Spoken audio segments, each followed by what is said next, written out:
We're in for the final formal wrap-up of this week's second course, and a few comments on the two courses together, though I realize that those of you who are here, with the exception of Winston, have not been here through the whole course for continuity. Still, we have people online, and this is going to be on record for those who view the whole thing later, and maybe some of you will have an opportunity to view the sessions you missed as well.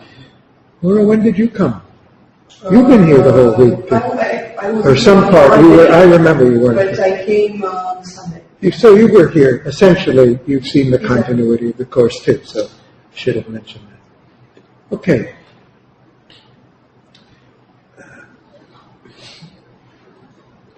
I'm going to be quite brief, and I also open it up for any discussion or comments or critique, just as we have done in the last session. We started out with this sounds like a very ambitious, even more ambitious than new economic theory for the 21st century. We talked about, so we carefully said in our title that towards a trans-disciplinary science of society. And I think a more accurate assessment would be to say we came together with a multidisciplinary group to explore whether there was any rationale and feasibility of doing this. And we have not held a formal discussion at the end of the session to even evaluate what our conclusions are. So the most I can do now is to highlight some of the points that have come up during the week, which I think are of greatest importance. And we will be writing about this and circulating it and inviting more comments, both from those who have participated as well as a wider audience within the Academy and outside to take it further. So there is no final decision about this, but I think we identified some important points to discuss. We had, for me, this has been 12 days of very, very rich discussion. Fully justifies itself as it is, and the question we'll have to answer after this is, what do we do beyond this? How would we take it forward? We started with some premises that the division of society into multiple disciplines is of increasing limited utility, or if we want to make it more positively, that there are some substantial gains to be made by exploring more clearly the unifying principles that might be linking all of the social science disciplines together. And we justified that for the same reasons, really, we justified the need for a new economic theory because of the increasing complexity, the increasing interconnections and integration, and the increasing speed of change that's taking place in the world. Our premise is that an exploration of these linkages and possible common underlying factors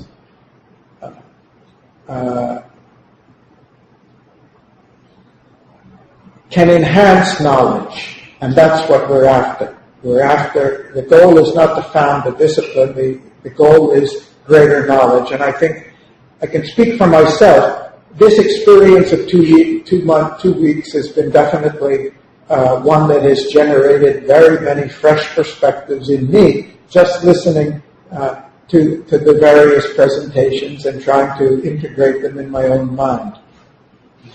We recognize that this is not an entirely new idea, that we have a number of promising lines of transdisciplinary theory, systems theory, complexity, information theory, and I should have really listed first management theory, because much of management theory is essentially transdisciplinary and applicable across lines.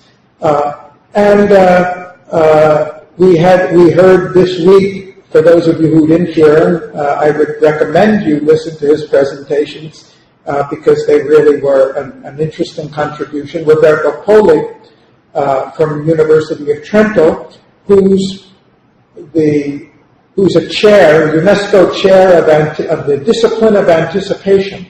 And he's working with a small group to argue that we need to create a whole new scientific discipline that recognizes, particularly with respect to human sciences, but not exclusively, that our emphasis has been too much on causality from the past, which we've inherited from the physical natural sciences, and really missed out on the tremendous importance of human perceptions of the future and the influence of the future on our actions.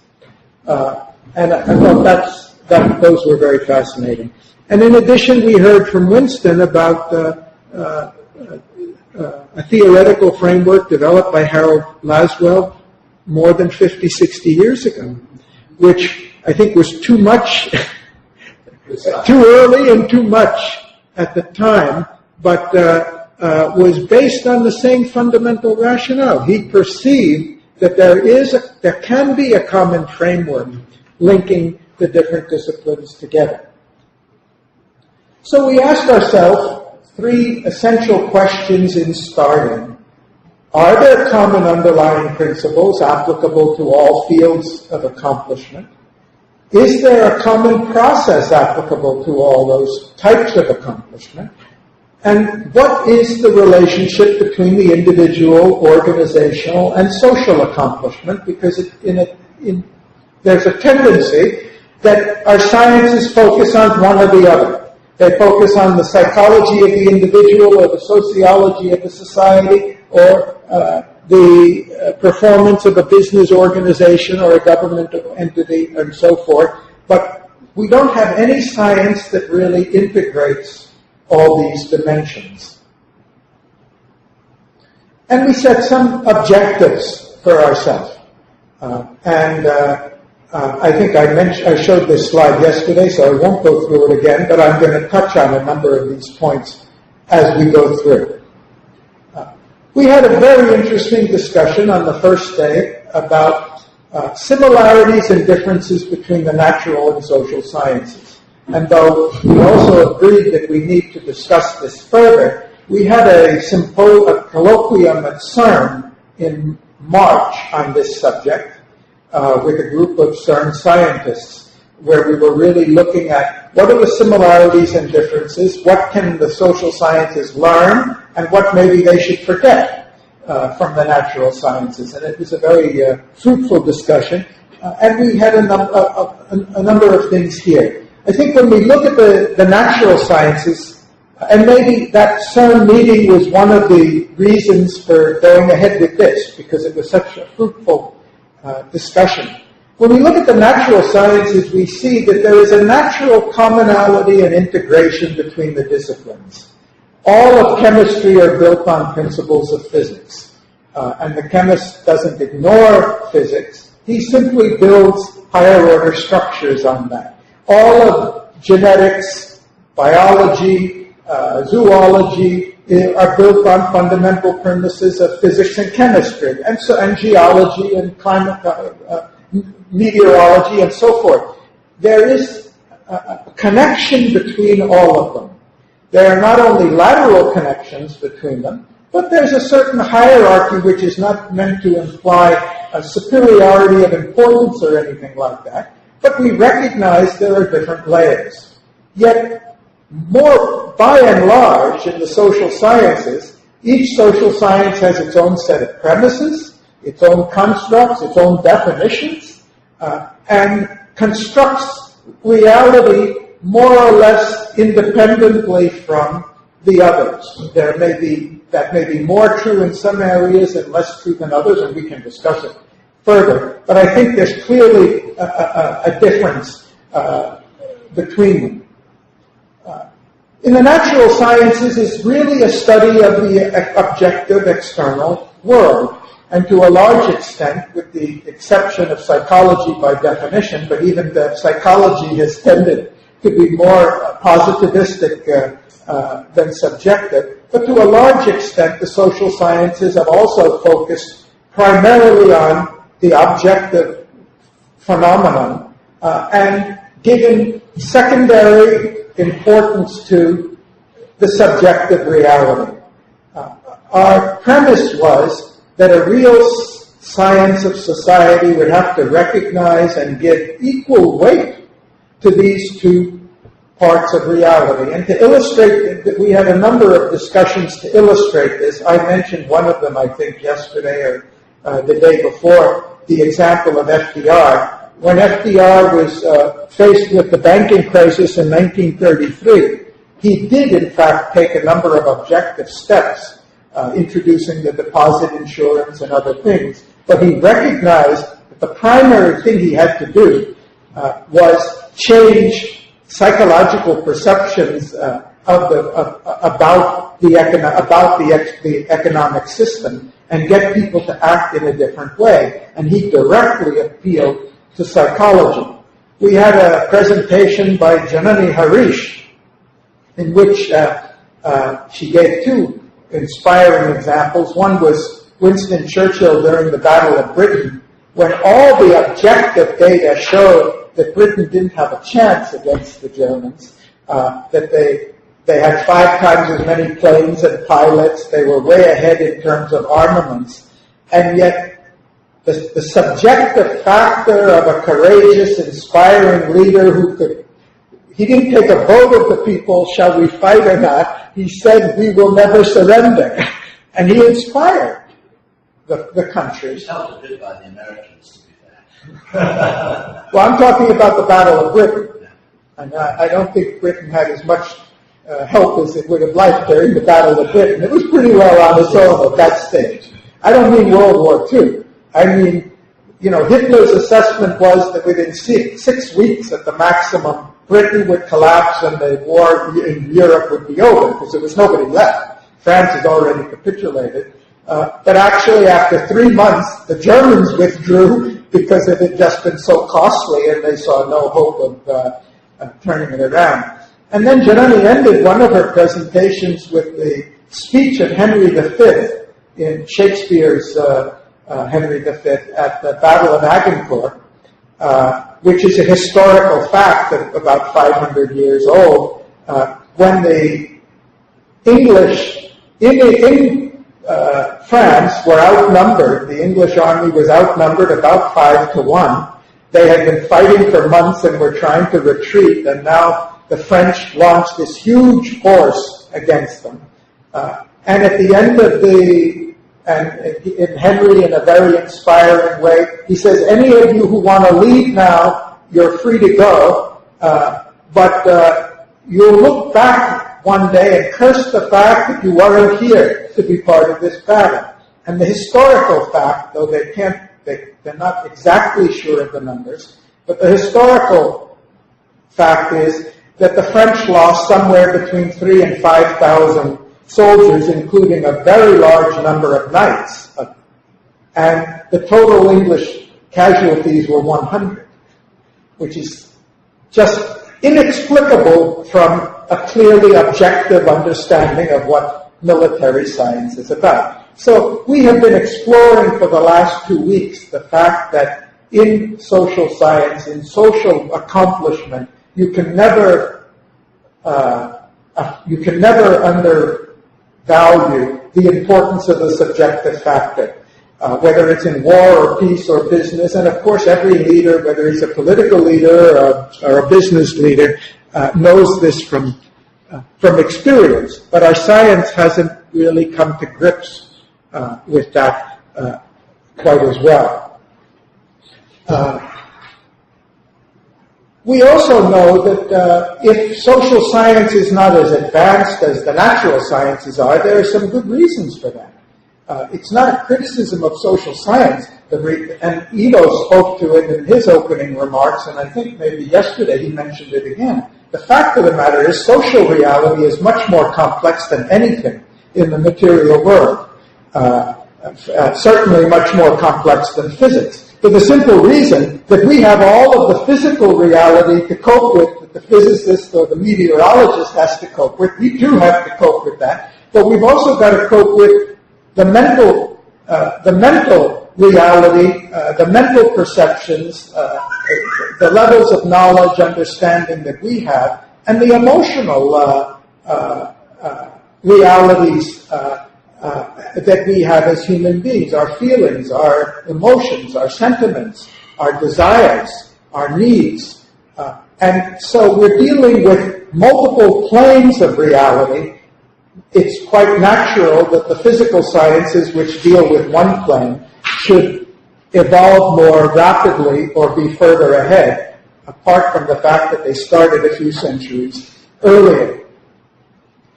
Ivo has stressed, and Ian stressed in his remarks yesterday, that we also need to keep in mind that the laws governing social reality are really laws created by us, human beings. They're based on our attitudes, perceptions, decisions, choices we've made, the values that are explicit or implicit in the systems we've created. I think it was Willy Brandt in his preface to the report of the Brandt Commission, Common Crisis was the first report.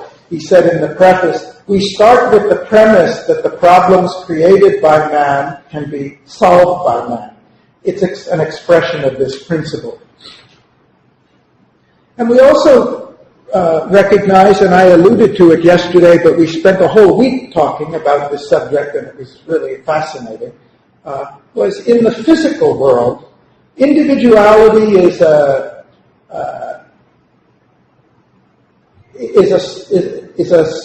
very small aspect of reality. We don't talk about the individuality of quantum particles or atoms. Every atom of iron and gold and manganese is identical. The only difference between one quark and another is that it may be in a different place, traveling at a different velocity, but fundamentally the properties are the same. And yet, as we've seen with the evolution of society, human beings, we in some ways tend to become more similar in the way we dress, in the way we talk, in our manners and all, and in our knowledge. But in other ways, we become increasingly capable of diversity, increasingly capable of expressing uniqueness. And if we look at accomplishment in the social field, we're faced with the reality that virtually all great accomplishment has as its origin, as its root, at different places, at different points behind it, the actions of unique individuals. 1, 10, hundreds, thousands. And to dramatize this, I started the week with the story of these two guys who started out in a garage in 1976 and built the first prototype of the Apple computer, Steve Jobs and Steve Wozniak. By 1984, they had a $2 billion company with a few thousand employees, and they were one of the largest PC makers, though by then IBM PCs were flooding the market. Jobs was thrown out of the company, having, after designing the Macintosh and launching the Macintosh, the first graphic user computer with a graphic user interface and multiple fonts and all of those things, which had already changed the industry, and which Windows has been imitating ever since. He went on and started a new company called Next in order to prove that his being thrown out of Apple was their mistake and not his.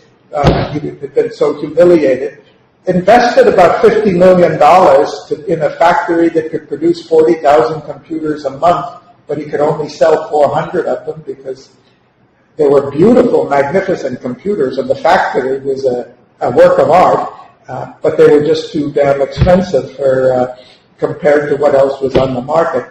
And then he ended up buying a company called Pixar from, what's his name? I keep forgetting it, the guy who wrote Star Wars, produced Star Wars. George Lucas. Lucas had built a computer company with computer animation equipment, software, so you could make motion pictures by computer, which nobody had done up until then. He was selling them to Disney and a few people, but he couldn't make money at it. They were too expensive. And Jobs thought maybe he could do something better. He invested $7 million in Pixar, and after a year was bleeding money and realized this was a terrible investment, and there was no way to make this a profitable company. But he had a little department in Pixar which was making sample videos to show what the software could do. And a guy named John Lasseter was the head of the department, and he came to Jobs at a time when the company was bleeding money and he was cutting staff, and said, look, I've got this idea for a short animated film, completely computerized. I call it Tiny Toy. And I need $250,000 for it. And against all of his business instincts, Jobs gave him the money. They produced the 3-minute video, put it in it came up for the Academy Awards and won the Academy Award as the first fully computerized motion picture, animated motion picture, short motion picture. Disney came along and said, we want to make it into a full-length motion picture called Toy Story. They spent $50 million on it in collaboration with Pixar. The film grossed $280 million. And after that, Pixar was launched. 10 years later, Jobs sold Pixar to Disney for $7.3 billion. His $7 million investment had multiplied in value 1,000-fold, and he had changed another industry. And then he came back to Apple. And when he was invited back to Apple, they brought him back because though Next had been a failure, Apple really needed a new operating system, and it turns out the operating system Jobs had developed 10 years earlier was exactly what, just 10 years ahead of time. They paid $500 million for a company he had spent only $50 million on. And when he came back, Michael Dell offered a public advice to Steve Jobs. My advice to Jobs is to liquidate the company and give whatever value you can get to the shareholders. That was at a time when Apple's share had gone from 15% to 4% of the U.S. PC market. He launched the iMac and then the iPod. The iPod was such a radical change that within a few years, 45% of Apple's income wasn't coming from computers anymore. It was a music company. In fact, it became the largest music company in the world.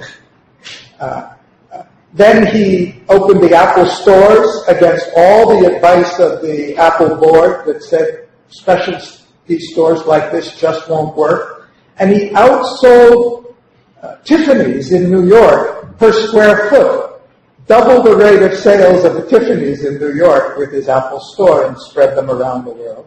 Then, of course, the iPhone, and then the iPad. And by the time he died a couple of years ago, this was the most valuable company in the history of the world. And it is still that now, today, over $600 billion in market cap. Now, the growth of the PC industry is something that was happening by itself. He didn't invent all of that technology and everything. But it's very hard for us to imagine that the world would be exactly the same today if this one individual hadn't been there. He's an exceptional example, but he's not a sole example. India certainly would be independent today if Mahatma Gandhi had never been born. I have no doubt about that. Probably they would have fought a big war over it and done it. Slavery would have been abolished in the U.S. even if there had never been Abraham Lincoln growing up in a log cabin. No doubt about it. I'm not sure the America would be one united country as it is today if it hadn't been for Lincoln, because the country was just so precarious. It was at the point of breaking up into splintering into something that looks more like the states of Europe than what we have today. But there have been millions of individuals who have contributed to uniquely in making a quantum leap forward, whether it's in a business or in a politics or in a discovery of a new idea, whether we call him a genius or a great musician or a great author or whatever it is. And somehow our science of society has to take into account we are not just a question of norms and numbers and quantity. Qualitatively, one individual can change the world and does change the world, whether it's the world of his family or the world of his community or the world of an industry or the world of the world. We have enough historical examples, we simply can't ignore it, and science can't ignore it if we really want to understand what this thing is that society is. So individuality and uniqueness is something in the social sciences that we have to take into account. We also recognize, as I mentioned, that in the social sciences we're dealing with multiple levels of reality. I gave the example of FDR to say, FDR understood the solution to the banking crisis was not just getting money, it was not just a physical thing, it was a social and a psychological phenomenon, and he acted at all of those levels. And therefore our economic science, which of course all economists recognize that if you lose confidence in the marketplace, you can undermine your economy. What changed in 2008? There was no physical objective factor that precipitated the crisis. A change in perceptions and a change in emotions precipitated the crisis.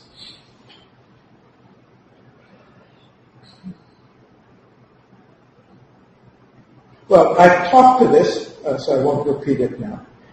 We also explored the example of a fascinating example of J.P. Morgan in the 1907 financial crisis, when there was no Fed.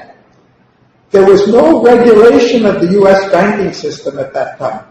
One trust, the Knickerbocker Trust, went bankrupt in New York, and suddenly everybody who was dependent on that trust, their contracts in the financial market, their commercial contracts failed, and confidence was lost. There was a panic.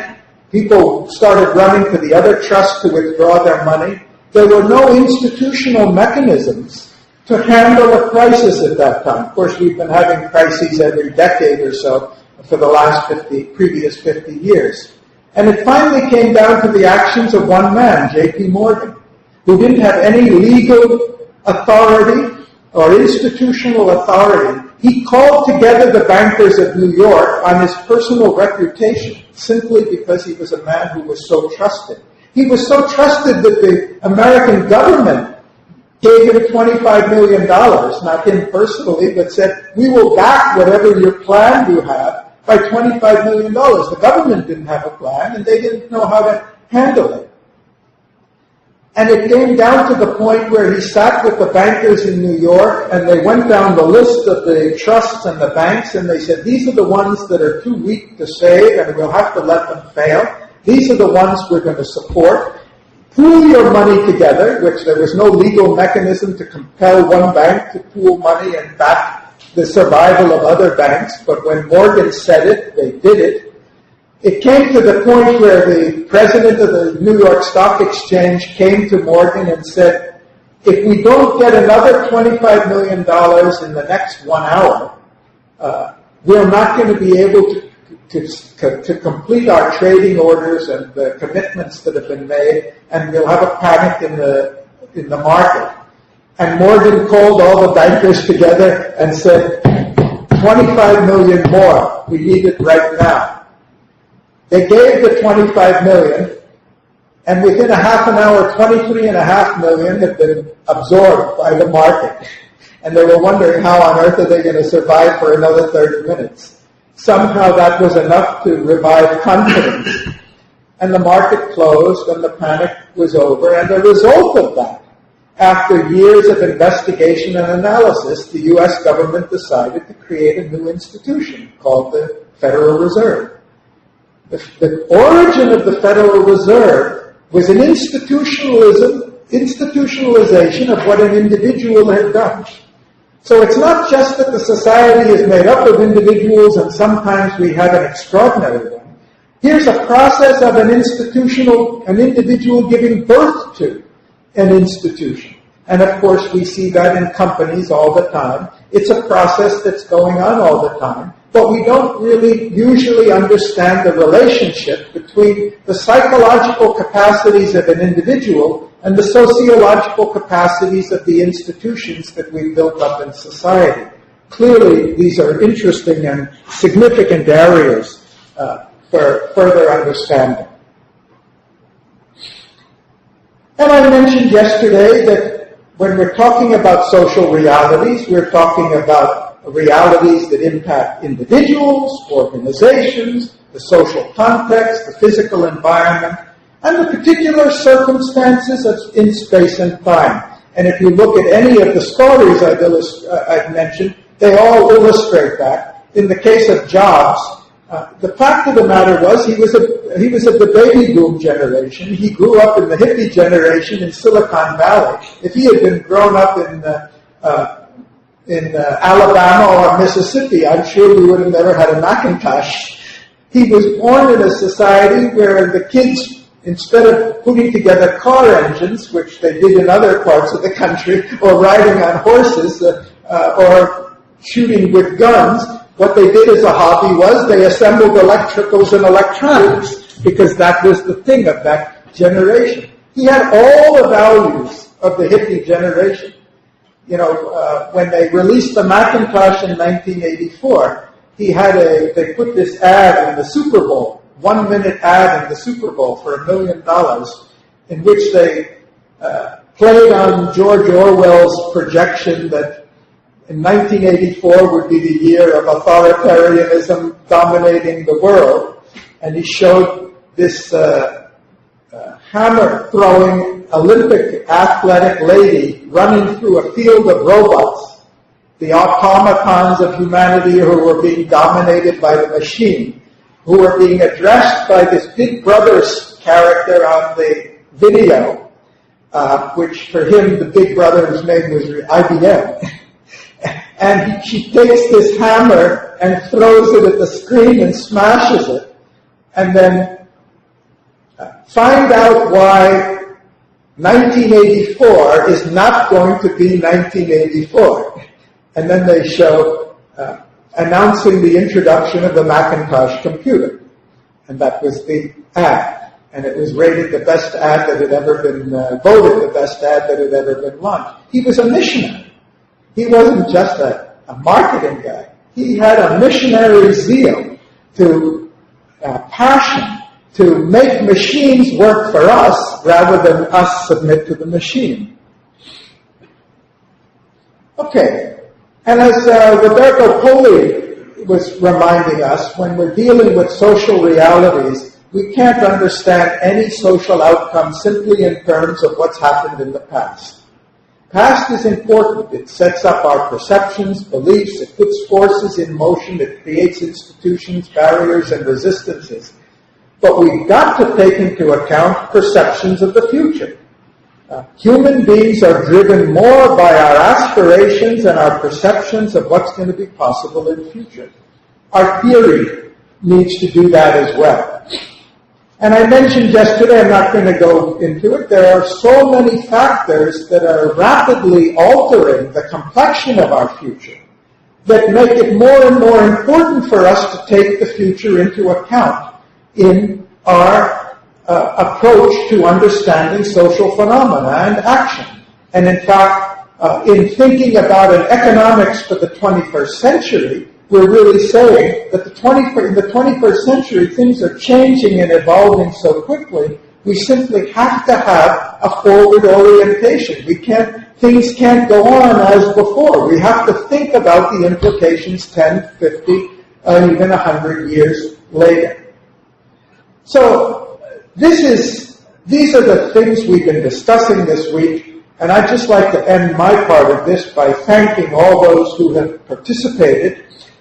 We've had a total of 9 faculty for the 2 courses. Actually, all but Mila were also in this course, so we've had 8 in this course. We had 4 in the first course, and I'd like to thank all of you who have participated, all of you who are here or not here, and contributed your ideas and helped stimulate us.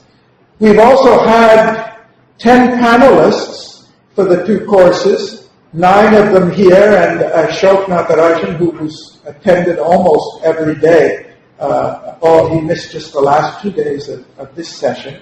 I'd like to thank all of you for coming, for sharing your thoughts, for contributing, for helping us, thinking with us, brainstorming, and making this a real, live, and valuable experience.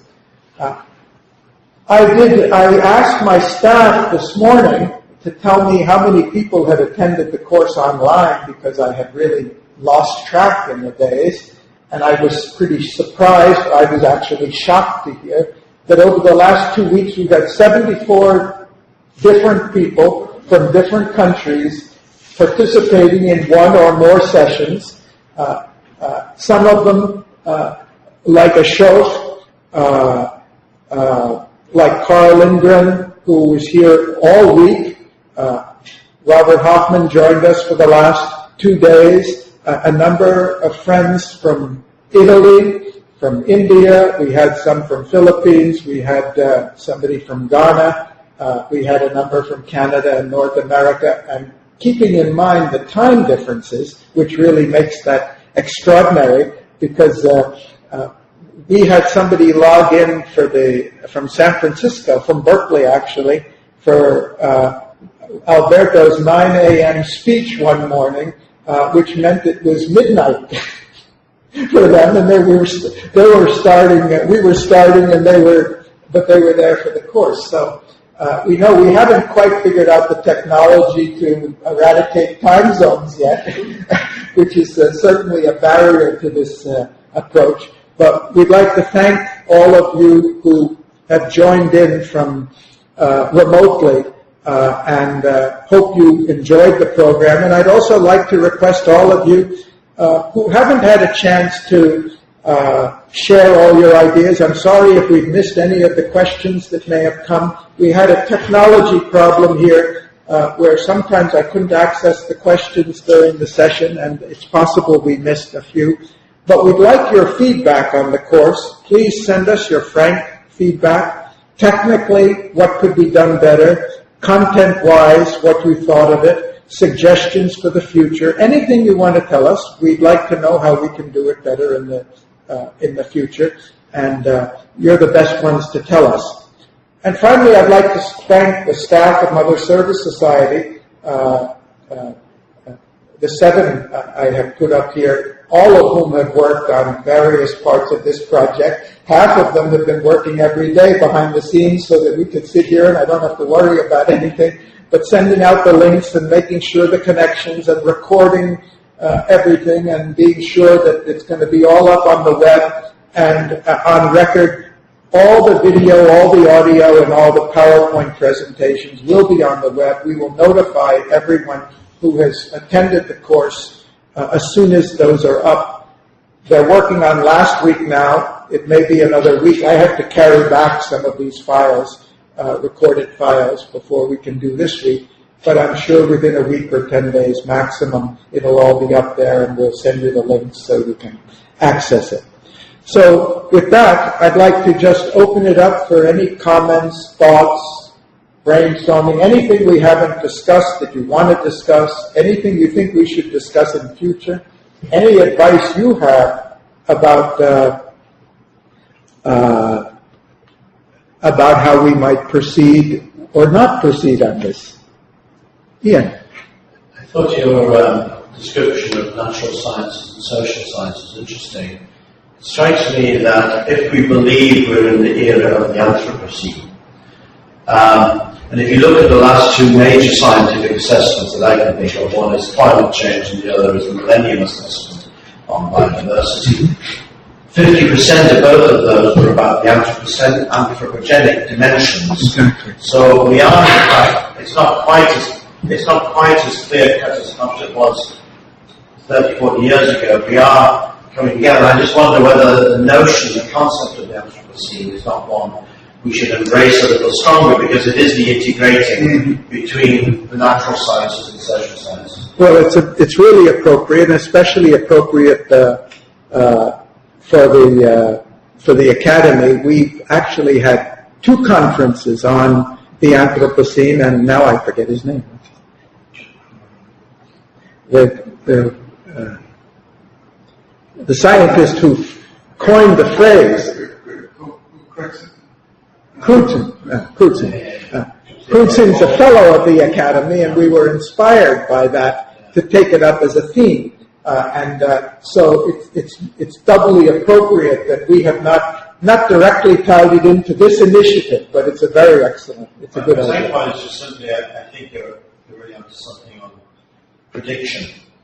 If you look at all predictive capacities in economics, it's essentially econometrics, which is essentially statistical regression, which makes a fancy set of assumptions about what happened historically will happen in the future.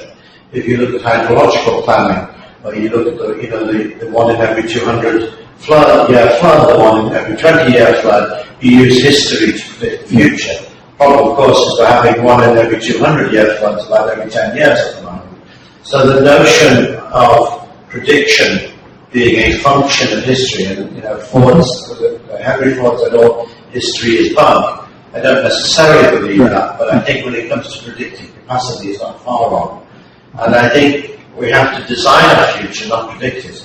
And I think we should get away from prediction and into design, as it were. That's a really nice statement.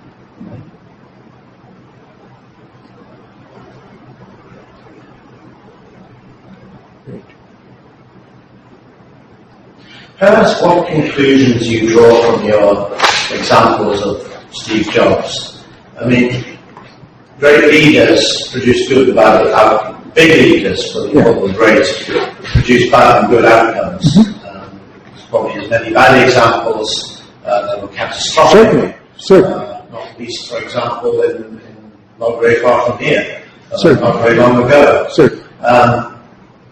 What do you draw from that? I mean, Jobs created a massive company. He also created a company that was based on planned obsolescence. I mean, when you buy an iPhone, you can't actually change the battery in the damn thing, as I'm discovering now. If you want a piece of equipment that goes in it, you pay about 50 times more than it costs to produce. So I'm kind of curious, what are you drawing out of your understanding of individual greatness? Good question. We had a whole week on this subject, and I've taken one example to highlight one aspect, but our discussion went on these lines, that the process of the individual is the catalyst for social change. Whether it's the individual who happens to be president of the United States, or a clergyman, or we gave the example of Rosa Parks, who was a 42-year-old woman riding on a bus in Montgomery, Alabama, happened to unleash a movement in a town where the clergyman's name was Martin Luther King, and she refused to move back to the back of the bus. Individuals catalyze processes that then become group processes. And therefore, when we want change, we need to understand the idea, I'm only an individual, what can I do? But throughout history, it's only individuals who have been launching, I don't mean, it's sometimes groups of individuals, but even with a group, there's somebody who starts the group, there's somebody who gets the idea, there's somebody who says, let's do something about it. Whether that's positive or negative, I'm just saying if we want to understand, that's the one part. The other part of it is that in the individual it's much clearer that the psychological elements are a powerful determinant of what we do outside, of the types of values we have, the types of actions and decisions we take, the types of organizations we create. And we're trying to show that there's a continuity. Our society is not just some external apparatus unconnected from us. Our society has become an objectification of our individual psychology, built up and organized, and it acquires its own dimensions, its own characteristics socially, but it has grown out of us. Why is that important? When we look at the future, we often have the feeling we're faced with a system, an impersonal big brother system. What can we do? This is the way corporate law is. This is the way democracy works. This is the way money rules the world. There's no way. We're no longer aware of the connection between what we as individuals are, or the emotional potential or intellectual potential we have, and the way the world works. We think if we're going to build a better world, we need to reestablish and recognize that the real power comes subjectively. Let me take another line on that. Okay. When I look at the future of the world, you can also make the case that cooperation will have to start replacing competition. And one element of our economic system is competition is good for everyone.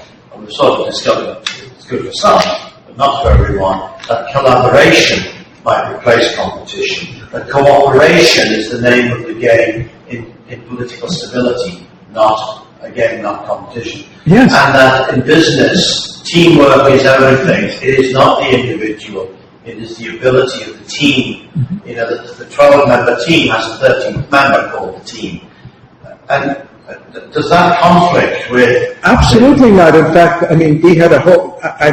my summary was to take a few key points, and there were so many rich discussions, and one of them is Alberto's Zucconi's presentations on our social construction of reality. And the idea that we are achieving through competition is not even real. It's a social construction. We are looking at the competition. We're ignoring the fact that all our competition takes place within a wider framework of cooperation. Within a business, it's cooperation. No business can survive without the cooperation of its suppliers, its financiers, its distributors. Our education system isn't. Our education system is essentially a competitive system. It's a ranking system in the broad order. Even there, it's a competitive system within a wider system of cooperation. We have hundreds or thousands of faculty members that come together to educate the students. We look at the competition. We see that because that's what we've been trained to see. One of the dramatic examples of this for me was the Visa credit card system, which started in about 1970 from Bank Americard. Visa is now about a 5 or 6, maybe $7 trillion a year business. It involves, I don't know the numbers now, but about 20,000 banks all over the world are members of the owners of Visa. They're all competitors. They're not all direct competitors, but you can pretty be sure every bank that's a competitor with another bank, they're cooperating with each other to make Visa possible. They agree to be part of a system where all of them are issuing cards that are honored by all of the others, and they have a system for paying the vendor, the retailers, or whoever takes the card. They go through a centralized system, and they do together what none of them could do on their own. In fact, that's why Bank of America developed the bank card. It did it in California by itself, and it realized when it wanted to go beyond California, it just couldn't do it by itself. So they converted the Bank America card into a Visa, and they opened it up to the rest of the world. Created an oligopoly. Yeah, well... Set prices that suited everyone within the system. Yeah, but so I think that we tend to look at competition as if that's the dominant theme. But partly, and I agree with what you say that it has to change. I'm not challenging what you said, but even now, so much of our life is based on cooperation, but we tend to ignore that part. Garry, I just want to congratulate you to this achievement of being more or less organized and in chair for 12 days of this. I think you must have so many new ideas in your head that your brain will need weeks in order to get in order again. I'm looking forward to that. That's a fabulous achievement, and I think. Thanks, Paul.